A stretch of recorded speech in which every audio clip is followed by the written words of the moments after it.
Sırada bir bağlantımız var. Biz bir neçə dəqiqə əvvəl deməli Zərdab rayonunda çəkildiyi bildirilən bir video təqdim etdik ki, bəs kənd sakininin həyətyanı sahəsində özünə tövlə tikmək istərkən icra əməkdaşları və digər müvafiq qurumun əməkdaşları tərəfindən o tikintiyə əngəl törədilib, bu sökülüb və yaxud da sökülməsinə cəhd edilib, bilmirəm.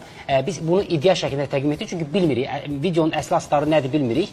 Görüntü və xəbərdən yola çıxaraq Əgər iddia doğrudursa, biz və yaxud da ümumiyyətlə bu iddianı araşdırmaq qarşı tərəfin buna marağı varsa, biz onları bağlantıya qoşmağa hazırıq. Bəli, Zərdab rayon icra hakimiyyətinə hətta mən nömrəni də səsləndirdim ki, əgər bizim dediyimizdə bir yalan məlumat varsa, nəyisə düz demiriksə, buyursunlar, aydınlıq gətirsinlər. Əlaqə saxlasınlar qaynar xəttimizlə və çox sağ olsun, bayram günündə, bugün iş günü deyil, bilirsiniz dövlət müəssisələrində və buna baxmayaraq, səhər olmasına baxmayaraq, Zərdab rayon icra hakimiyyətinin başçısı Mərdan Camalov bizimlə birbaşa bağlantıya qoşulmaq istəyir. Görək bu görüntüyə aydınlıq gətirək, görək nə məsələdir. Sabahınız xeyir, bayramınız mübarək olsun Mərdan bəy. Sabahınız xeyir, bayramınız mübarək. Çox sağ olun. Mərdan bəy, bu Zərdabdan paylaşılan görüntü var idi və sərt çıxışı da mən elədiyimə görə istəyirəm bu məsələni sizdən soruşaq. Bu nə məsələdir? Niyə icazə verilmiş?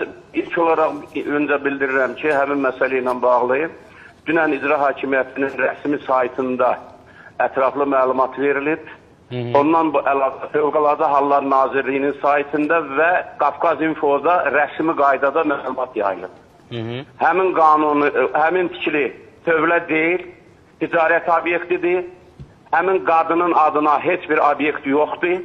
Həmin tikintinin sökülməsi ilə bağlı rayon icra hakimiyyəti tərəfindən, Əmlak Komitəsi tərəfindən, Fövqəladə Hallar Nazirliyi tərəfindən və polis idarəsi tərəfindən dəfələrlə xəbərdarlıq olunmasına baxmayaraq həmin tikinti sökülməyib.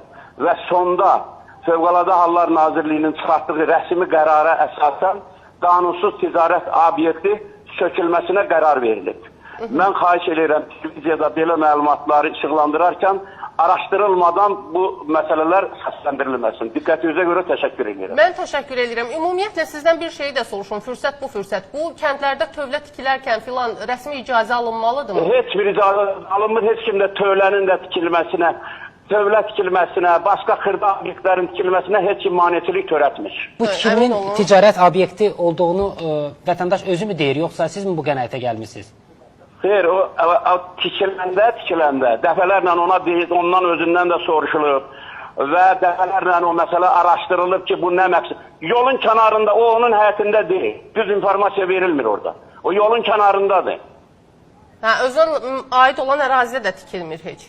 Əlbəttə, bu cür qanunsuz əməllərə yol verilməməlidir. Biz də sizinlə razıyıq. Biz də dəfələrlə demişik ki, sonradan hətta tikib başa çatdırandan sonra bəzən olur ki,